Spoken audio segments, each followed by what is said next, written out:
Pak Joko Widodo selaku tergugat 1 hanya menyampaikan bukti, tanda bukti laporan polisi itu pun hasil scan, artinya tidak ada bukti ijazah. Lalu yang menarik UGM sebagai tergugat 2 dan tergugat 3 serta turut tergugat, UGM juga tidak menyajikan bukti sejarah. Dan yang sangat menarik, Pak polisi yang notabene menyita ijazah tidak menggunakan haknya untuk membuktikan. Artinya sampai hari ini secara akademis sah memang Pak Jokowi di persidangan itu tidak bisa menunjukkan ijazah. Kami sangat kecewa yang membawa ijazah katanya asli, katanya lulusan UGM, dan ketidakhadiran pihak UGM juga yang seharusnya bisa menjelaskan atau memiliki kesempatan yang sangat luas untuk meyakinkan publik, tetapi itu semua tidak dimanfaatkan, sayang sekali ya. Dan pada kesempatan ini memang kelihatan bahwa menunjukkan nggak usah ijazahnya Pak Jokowi dalam versi analog, versi digital pun tidak berani menunjukkan kepada kami dalam monitor. Betapa menakutkan fakta itu. Siapa yang memerintah mereka? Ya, Petro ini bahkan pakai ngajak-ajak gajah kerdil sekarang. Ya, ini ada gajah kerdil. Padahal jelas Allah Subhanahu wa taala mengatakan dalam surat Al-Fil, ya, iya Ustadz, memang Ustadz, ya, menyerah itu nggak salah. Itu nggak sopan itu ya. Gitu. Kamu juga nggak sopan. Artinya apa?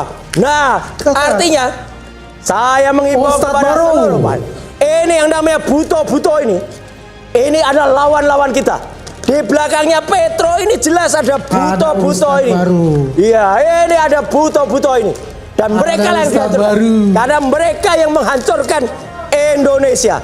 Jadi sekali lagi, ya, Bang Aiman dan seluruh rakyat Indonesia, bisa Ustadz baru. Mari kita lihat dan kita bungkam mulut pembohong itu.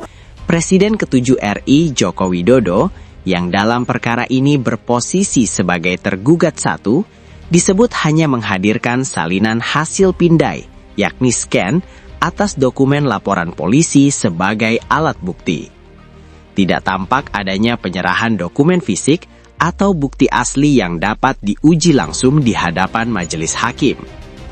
Situasi ini memantik pertanyaan lanjutan, sebab dalam perkara yang menyentuh ranah keabsahan akademik, bukti otentik kerap dipandang sebagai elemen krusial untuk mengakhiri polemik secara terang dan tuntas.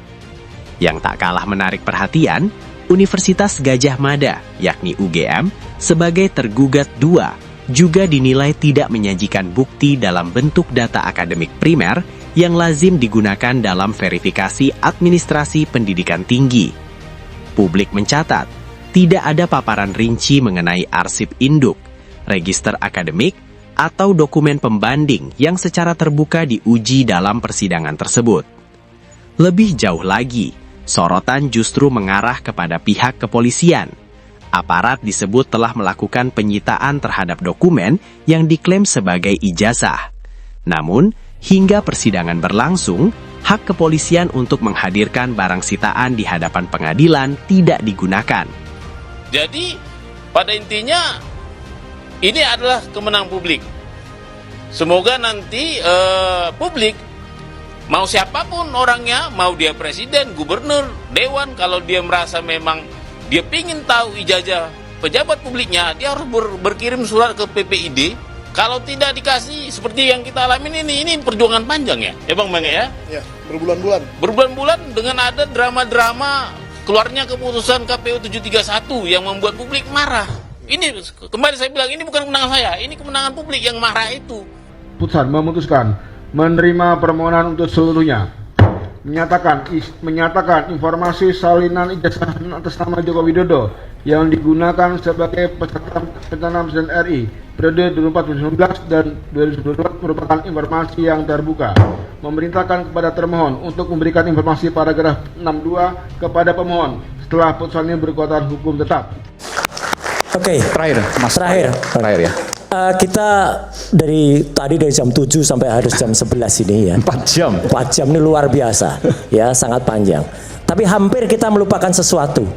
Hari ini Bang Aiman dan seluruh pemirsa di seluruh Indonesia, hari ini rakyat telah memenangkan satu kali lagi.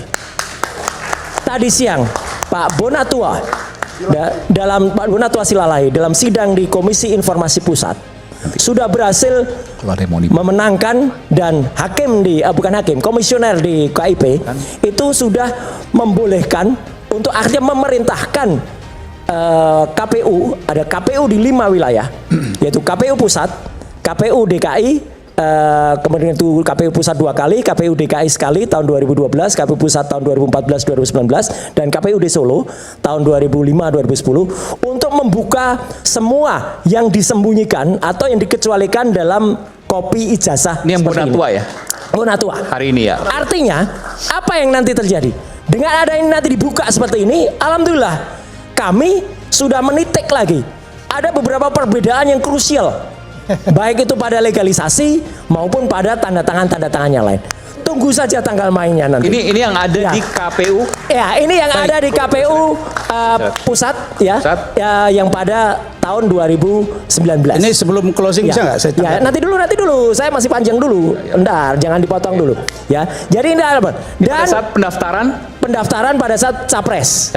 Dan nanti 2000? akan 2019. Oke. Nanti semua akan terbuka seperti ini dan akan kelihatan siapa itu yang melakukan legalisasi, Profesor Dr. Muhammad Naim atau Prof. Boleh saya bacakan, Mas Roy? Apa? Enggak usah lah, enggak apa-apa. Enggak penting-penting amat. Ya. Enggak, kan ini legalisir yang legalisir ada Prof. Budiadi, Profesor Muhammad Naim. Ya, itu Master ada AGR. Ya, agrikultur nanti ada. Agrikultur. Ya. Agriculture ya. Okay. Agrikultur ya. Agrikultur, ya. Disahkan, ini nggak ada tanggal itu. Nah, makanya itu juga akan kita kejar. Karena nanti ada satu KPUD yang sampai saat ini tidak berani menunjukkan legalisasinya yang tahun tertentu. Dan itulah yang nanti akan kita lihat. Apakah dekan Fakultas Kehutanan pada tahun itu sudah ada yang menandatangani itu? Ini nggak ada tanggal ya? Nggak ada tanggal. Panik dong. Nah, nanti akan ketahuan semua. Tapi sekali lagi, ini poin yang kedua. Ya, alhamdulillah tadi banyak sekali yang kemudian melakukan kritikan. Kami, Bang Aiman, ya, saya mengatakan berdelapan bahkan berdua-belas.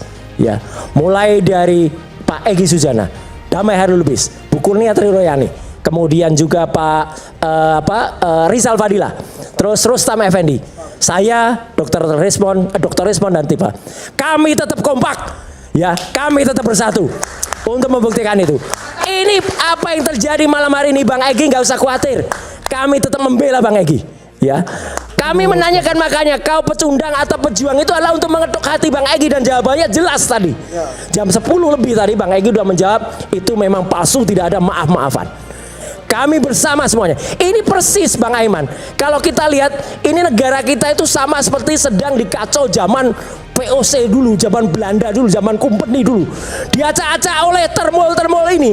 Ya, diacak-acak oleh orang yang bersembunyi di balik ini dan belum mau tanya. Tadi katanya pengantin tadi itu. Ya, lawan kita satu itu. Ya, bukan Anda, Bang Egy. Jadi kita bersama. Insya Allah meskipun kuasa hukum kami yang beda-beda, memang karena kuasa hukum kami itu pemikirannya lain-lain. Boleh, tidak ada soal. Dan kami terus mengatakan, di saat kita ribut, jangan-jangan orang yang sebenarnya kita lawan itu malah sedang bersenang-senang begini. Nah, ini orang ini loh ya, bukan siapa-siapa. Orang ini namanya seorang kakek, namanya kakek Sugiono. Ya, saya nggak tahu dia mirip siapa, saya nggak tahu ya, gitu. Tapi artinya apa? Kita tidak boleh kemudian terpecah belah. Gini, kita nggak boleh terpecah belah.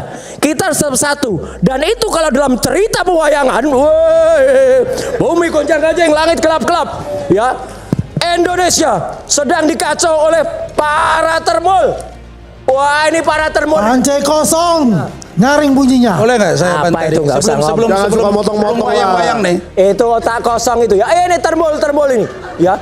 Bahkan termol ini jelas siapa yang memerintah mereka, ya. Petro, bahkan pakai ngajak-ajak gajah kerdil sekarang, ya. Ini ada gajah kerdil. Padahal jelas Allah Subhanahu wa taala mengatakan dalam surat Al-Fil, ya. Iya, Ustadz. Memang Ustadz. Ya, menyerah itu enggak salah. Itu enggak sopan itu ya. Gitu. Kamu juga enggak sopan. Artinya apa? Nah, artinya saya mengimbau kepada seluruh Ini yang namanya buto-buto ini. Ini adalah lawan-lawan kita. Di belakangnya Petro ini jelas ada buto-buto ini. Iya, ini ada buto-buto ini. Dan mereka yang dihancurkan. Karena mereka yang menghancurkan Indonesia. Jadi sekali lagi, ya, Bang Aiman dan seluruh rakyat Indonesia. Bisa Ustadz Baru. Mari kita lihat dan kita bungkam Ustadz Baru. mulut pembohong itu dan termasuk juga yang dilaporkan itu. Selesai.